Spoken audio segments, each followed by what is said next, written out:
The sun beats down on the sun-scorched earth of Queensland, Australia, a land teeming with life, both beautiful and deadly. And for Marcus Kane, this was a place where he would soon meet his end. But let's not get ahead of ourselves. This is a story about ambition, obsession, and the raw, untamed power of nature. It begins with a dream of bridging the seemingly insurmountable gap between man and beast. Marcus Kane wasn't your average wildlife handler. Standing at a towering 6 feet 4 inches and weighing in at a solid 285 pounds of pure muscle, he was a titan of physical prowess. Years of dedication to the Iron Temple had sculpted his physique into a masterpiece of human engineering. He wasn't just strong, he was a monument to dedication, a testament to the human body's potential. But Marcus wasn't content with simply being a physical specimen. He craved more than just accolades and reflections in the mirror. He wanted to test himself, to push beyond the limits of human capability and explore the uncharted territories where strength met instinct. This is the crossroads where we meet the crocodile. Prior to his move to the Apex Wildlife Sanctuary, Marcus was a force to be reckoned with in the world of competitive bodybuilding. He'd dominated stages across Australia, earning multiple national titles and gracing the covers of fitness magazines. His Instagram page boasted a legion of followers, all captivated by his rigorous training regime and unwavering self-belief. He provided workout tips and inspirational messages to his followers and seemed to enjoy his position. However, the fame and fortune that came with this success began to feel empty. He needed a new challenge. Apex Wildlife Sanctuary, nestled in the heart of northern Queensland, presented that challenge. The sanctuary was home to a diverse array of Australia's most formidable creatures, from venomous snakes to giant saltwater crocodiles. They were looking for someone to fill the role of fitness consultant and presenter, and Marcus was the obvious choice, both physically and seemingly spiritually. Marcus saw this as more than just a job. It was an opportunity to connect with nature. On a deeper level, to understand the primal forces that shaped these magnificent creatures. I want to show people that respect and discipline can overcome fear, he announced to his social media followers the day he accepted the position. These animals aren't monsters. They're misunderstood apex predators that deserve our respect and understanding. And that's what people saw. But behind this admirable exterior, Marcus held a dangerously naive belief in his own ability to dominate any situation, even those involving the most powerful predators on the planet. He equated physical strength with control, forgetting that millions of years of evolution had honed these creatures into killing machines far more sophisticated than any human could ever be. The crocodiles at the sanctuary were about to teach him a lesson about natural superiority. His first encounter with the sanctuary's star attraction, the colossal saltwater crocodile, was an awakening. This was no ordinary reptile. This was a living dinosaur, a relic from a bygone era. The crocodile, known only as Brutus to the staff, had been captured after a series of brazen cattle attacks in the Northern Territory, at an intimidating 18 feet in length and weighing well over 2,000 pounds. He was one of the largest crocodiles in captivity anywhere in the world. Marcus was instantly captivated. "Look at that power," he whispered to a nearby colleague during his first week on the job. "Look at that focus. It's like looking at pure evolution." He saw in Brutus a reflection of his own dedication, his own unwavering commitment to physical perfection. He believed that he could understand this animal, that he could bridge the gap between man and beast through sheer force of will. The more seasoned handlers warned Marcus repeatedly about getting too close. "That thing has killed before," Senior Keeper Paul Morrison cautioned him. "It's not a pet. It's not your friend. It's a prehistoric killing machine that tolerates us because we feed it." He was ignored, but Marcus dismissed these warnings, blinded by his own arrogance. He saw Brutus not as a threat, but as an opportunity. An opportunity to prove that human discipline and respect could earn the trust of even the most dangerous predator. He began spending extra time near Brutus's enclosure, studying his behavior, learning his patterns, his eating habits, his moods. He developed his own feeding techniques, his own methods of interaction. He believed that his imposing physical presence, combined with his calm and respectful demeanor, would establish a bond of mutual understanding with the massive reptile, a partnership of sorts. "I'm not trying to tame it," he explained to his girlfriend Jennifer during one of their video calls. "I'm trying to understand it. There's a difference between domination and partnership." Jennifer had always had doubts about Marcus's new career path. She worried about his safety, about his unwavering belief in his own invincibility. Her pleas were lost in Marcus' hubris. Within 6 months, Marcus had become the star of Apex Wildlife Sanctuary. Tourists flocked from far and wide to witness the spectacle of the giant bodybuilder interacting with dangerous animals.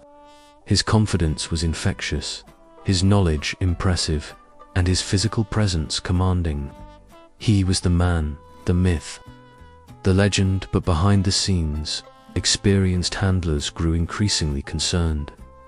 Marcus was taking risks that no seasoned professional would ever consider. He was getting too close to the animals, staying too long, and developing a dangerous sense of overconfidence. The crocodile, meanwhile, watched, waited, and plotted. The crocodile did as he always had, beneath the surface of what appeared to be a remarkable partnership. Something deadly was brewing. Ancient instincts were stirring, instincts honed over millions of years of evolution, instincts that would ultimately lead to tragedy. Marcus Kane had stepped into a world he didn't fully understand, a world where raw power reigned supreme, and where even the strongest man could become prey. He had his dream, yes, but this dream was about to turn into a nightmare. The crocodile, christened Titan by the sanctuary's marketing team, wasn't just another reptile basking in the sun. He was a problem, a walking, swimming, snapping embodiment of everything that could go wrong when ambition collided with raw, untamed power. Titan's history was a tapestry woven with threads of aggression, territoriality, and a deep-seated resentment of captivity.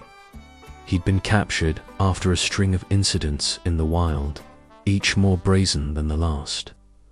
We're talking about reports of cattle being dragged, kicking and bellowing into murky waters. Not just calves, mind you, but fully grown bulls disappearing, without a trace except for a telltale ripple and the lingering smell of fear. This wasn't typical crocodile behavior. Saltwater crocs are ambush predators, masters of patience and camouflage. They prefer easy meals, the kind that wander too close to the water's edge, unaware of the prehistoric menace lurking beneath. But Titan was different. He was proactive, aggressive, and seemingly fearless of humans, traits that experts attributed to a combination of age, size, and a deeply ingrained territorial instinct honed over decades in the wild. When Titan arrived at Apex Wildlife Sanctuary, he was already a legend, a monster in the eyes of some, a magnificent specimen in the eyes of others. The sanctuary, eager to capitalize on his notoriety, built a state-of-the-art enclosure, or at least that's what they called it in the press releases. In reality, it was a glorified concrete pond, far too small for an animal of Titan's size and temperament. The limited space only exacerbated his stress levels, turning him into a coiled spring of barely contained aggression. From day one, the warning signs were flashing red. Dr. Evelyn Reed, a renowned herpetologist consulted by the sanctuary, submitted a scathing report just weeks after Titan's arrival. "This animal," she wrote, "exhibits a high degree of stress and territoriality. The current enclosure is inadequate and poses a significant risk to staff and visitors. I strongly recommend a complete reevaluation of safety protocols, including limiting human interaction and increasing the enclosure size." Her recommendations were met with polite nods and bureaucratic delays. The sanctuary's management, blinded by dollar signs, saw Titan not as a dangerous animal in need of specialized care, but as a star attraction, a guaranteed boost to their bottom line. They brushed aside Dr. Reed's concerns, citing budget constraints and the need to maintain a visitor-friendly environment. But the warnings didn't stop there. Veteran handlers, experienced in dealing with saltwater crocodiles, voiced their concerns with increasing urgency. They witnessed Titan testing the enclosure's boundaries, repeatedly ramming the reinforced glass, his powerful jaws snapping with alarming force. They observed his predatory behavior, the way he would track them with cold, calculating eyes, his body coiled and ready to strike. "He's different," one handler, a seasoned veteran named Ben Carter, told his supervisor. "He's not like the others. He's smarter. He's watching, learning, waiting for an opportunity." Carter's warnings were dismissed as mere paranoia. He was labeled as being overly cautious and reminded that the sanctuary had procedures in place to manage any situation, but those procedures, designed for docile, predictable reptiles, were woefully inadequate for an animal like Titan. The sanctuary's focus was on spectacle, not safety. They prioritized impressive feeding demonstrations over responsible animal management. They encouraged close encounters, blurring the lines between entertainment and reckless endangerment. And as Titan grew bigger, stronger, and more frustrated, the danger escalated exponentially. The sanctuary's drive for profit wasn't just about ticket sales. It was about sponsorships, merchandise, and the lucrative allure of becoming a wildlife destination. They'd sunk a small fortune into acquiring Titan, and they were determined to recoup their investment, regardless of the risks. Internal memos, later leaked to the press, revealed a disturbing pattern of negligence. Safety reports were routinely ignored, funding requests for improved barriers were denied, and experienced staff members who raised concerns were either reassigned or forced out. The sanctuary fostered a culture of silence, where dissent was discouraged and profit reigned supreme. The prioritization of profit over safety wasn't simply negligence. It was a conscious decision. They knew the risks. They had been warned repeatedly, but they chose to gamble, to roll the dice with human lives for the sake of their financial gain. And so, Titan, the magnificent, misunderstood, and undeniably dangerous crocodile, became a ticking time bomb. Each ignored warning, each dismissed concern, each act of corporate negligence only shortened the fuse. The stage was set for a tragedy, a disaster waiting to happen, and the only question that remained was, when would the inevitable explosion occur? The world stopped on March 15th, 2023. Not literally, of course, but for those who witnessed it, and for the family left behind, the day shattered into a million irreparable pieces. It was supposed to be a typical Thursday at Apex Wildlife Sanctuary, but by late afternoon, it was a scene of unimaginable horror. Picture this: the air, thick with Queensland humidity, hangs heavy over the crowd. Excitement crackles as Marcus, the charismatic bodybuilder, strides into view. He's radiating confidence, a god amongst mortals, about to demonstrate his unparalleled bond with the sanctuary's star attraction, a monstrous saltwater crocodile. Families are there, wide-eyed children clutching ice creams, tourists snapping photos, eager to witness the spectacle. Then everything goes wrong. So horribly wrong, the attack itself was brutal, swift, and undeniably shocking. One moment, Marcus is kneeling, offering the meat. The next, a primal explosion of water and teeth. There's no elegant way to describe it. The crocodile, a living tank of muscle and instinct, erupts from the depths, its jaws clamping down on Marcus with terrifying force. The screams begin, a cacophony of terror that rips through the stunned silence. Imagine the sheer pandemonium. Parents frantically shielding their children, people scrambling backward, tripping over benches, desperate to escape the unfolding nightmare. The air is thick with the smell of chlorine and the metallic temps of blood.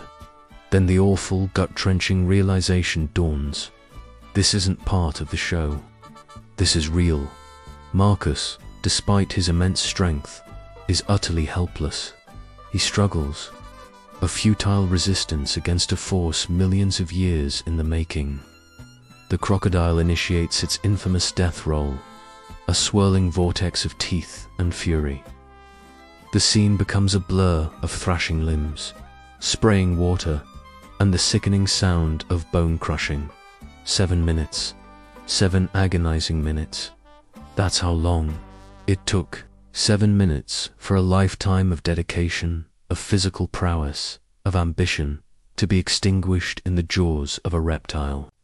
7 minutes that would be etched forever into the memories of those who witnessed it. The aftermath was pure chaos. Medics rushing in, their faces grim as they assessed the impossible. Sanctuary staff, pale and shaken, attempting to control. The panicked crowd. The horrifying silence that descended once the crocodile was finally subdued. A silence broken only by the sobs of horrified onlookers.